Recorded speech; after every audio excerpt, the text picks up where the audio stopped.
Hands up. Is depression a disease? Yes? Is depression a disease? No. So, how many people are sitting in between? Because I only counted 10, right? Okay. So where do you think depression comes from? Is it, if you think it's a disease, what do you think is wrong in depression? Is it a disorder of what part of the body? From the heart? Mind, yeah? Where else? Do you think it's a character problem? How many people think it's a character problem? How many people think it's a spiritual problem? It's true. How many people think it's a spiritual problem? How many people think it's because the person is not tough enough? Okay. And what do you think about suicide?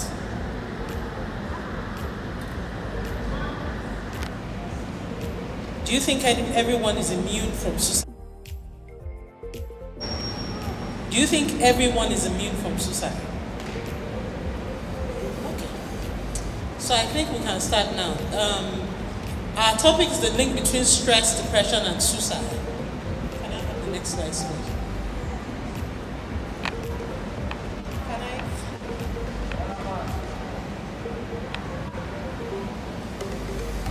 What is stress? Have you ever experienced stress before? A lot of stress, right? Do you think that stress has the ability to change your body? What are the diseases that you think stress can cause?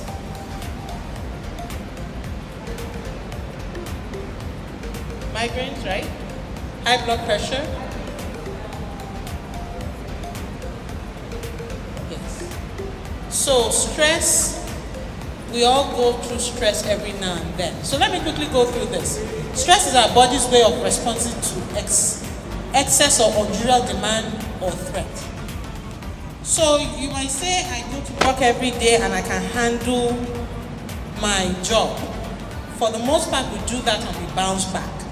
But when that work overload is consistently above what we do, or we keep doing it and we don't take a break, what happens? It becomes stress. So I might be doing the same amount of work that I've been doing for 5 years, but all of a sudden the difference now is that I am not taking a break, or I'm not sleeping well, or they're repairing the third mainland bridge. So I might say nothing has changed, but something has changed. What has changed? I'm now spending more time in traffic.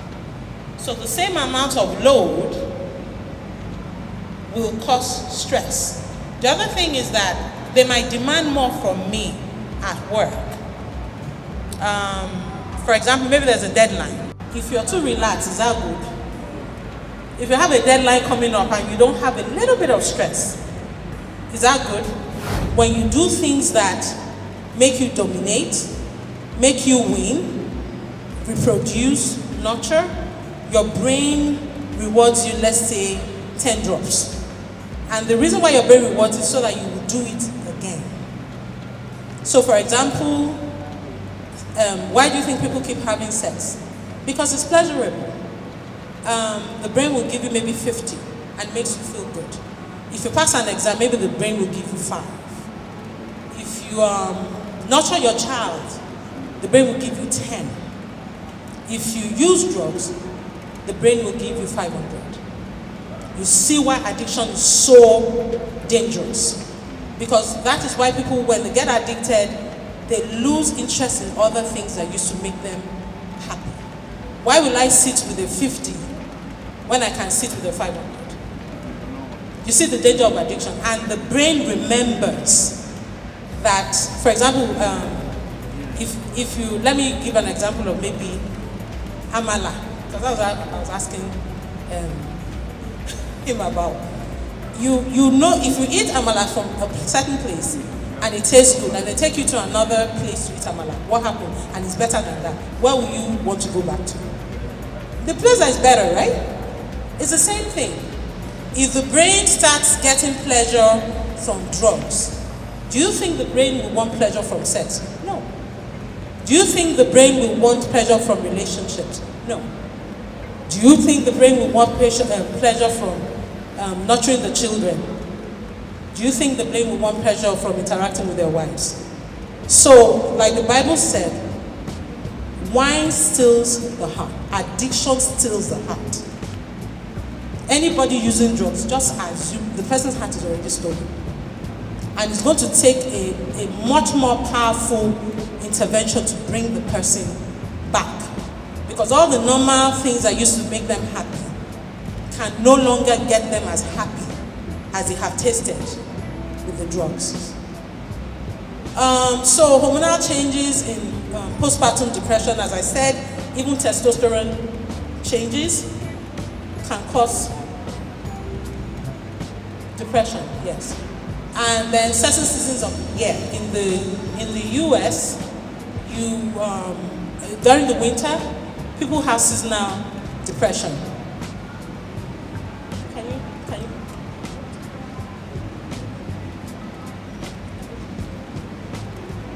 So as I said, you can go to a trained psychologist, a counselor, a life coach.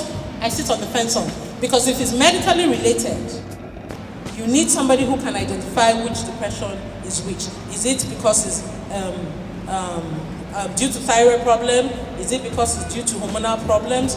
So depending, if it's just mild and your function, you can still do the first one. But once it's severe and it's affecting your functioning a lot, I'll say see a psychiatrist, and in the absence of one, see a family doctor. So suicide is the act of intentional ending one's life. Depression, bullying, bipolar disorder, alcoholism, substance abuse increase the risk of suicide. Some suicides are impulsive in nature due to stress, such as financial difficulties, disappointment, and troubled relationship. So the key word in suicide is intentionally. Not every death is a suicide. The key word is intentionally taking your own life. What are the risk factors for suicide? As I said, hopelessness. Some people, when they're retired, in the Western world, many people live alone. Males tend to be bolder in that aspect.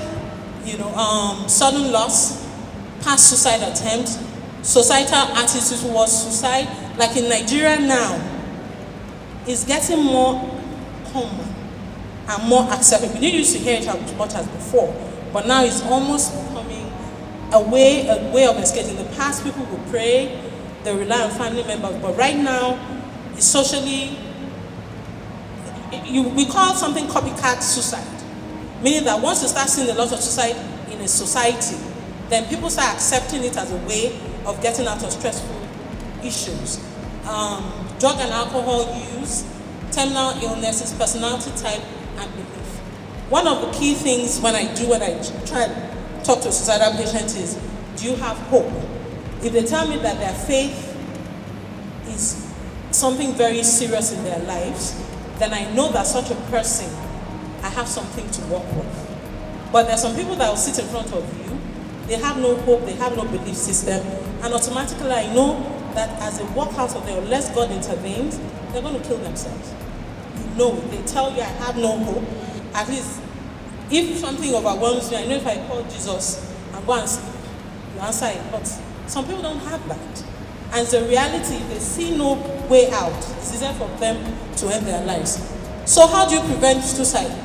Encourage treatment of mental health. Give hope. Gratitude journal. If you look around your life, there's always something to be grateful for. Suicide watch. If I think somebody is at risk for suicide, I'll watch them. Somebody is socially devastated, they tell you they have no hope, and they go into a room and lock themselves up. Forget about it, I'm going to be knocking on that door to make sure they're fine. Assess for planned and lethality of methods. Establish safety. What I do is I tell them, go to your house and remove all the guns, all the sharp objects. Because if they have access to guns, then that makes it easier. Any poisonous pills, not all pills will kill you, but certain pills, all you need to do is take 10, you're gone. I take all of those out of the homes. In America, we have commitment laws. We are permitted, I can look at somebody on the street in the state of Georgia, and if I assess that they're suicidal, I can call the police to go lock them up till we assess them. So maybe policies and procedures over here, the lawmakers make more policies, they can develop things like this so that if family members are concerned enough, you can get the patient to a doctor, and the doctor can say, hey, I think you're not safe. I need you to go to a mental health place so that you have assessment. And at the end of the assessment, we determine whether you're safe or not. And we want to keep you safe. As I said, more mental health beds. We don't even have 1% of the mental health beds we need in this country. There's still such a stigma with mental health. And we need churches to talk about this on the pulpit. David suffered from depression. It is something common in the Bible. And he had to restore his soul. There are people in the Bible that actually did suffer from depression. So it is not, let's get rid of this, I'm too blessed to be stressed. You know, there has to be a process of restoration. As a man thinks, so he is. So we need to advocate in the churches that the mind is protected.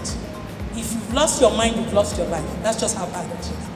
And then, like I said, not all suicides are equal. There's some parasuicide attempts. That's usually for the person who is crying out for help. Maybe a woman finds out that her husband wants to leave her and she takes 2 Tylenol. Can 2 Tylenol kill her? No. Jumping in front of a slow-moving car, it can't kill her. It's a cry for attention. Sometimes accidental overdoses, meaning that somebody is mixing alcohol and medication that can synergistically make the depression worse. There are many people that I've dealt with in the ER that when they wake up and they'll tell me, I didn't intend to kill myself. What happened? You were taking pain pills and alcohol. Of course, both of them will cut out your respiration. Even taking Valium and codeine can kill you. So there are many self-medication, people who self-medicate that do not check the drug-to-drug interaction, and then you see them and it looks like suicide.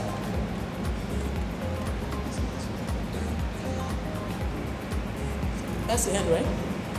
So that's it. So as I said, stress leads to depression. Depression leads to suicide, and nobody is prone. Even David restored his soul.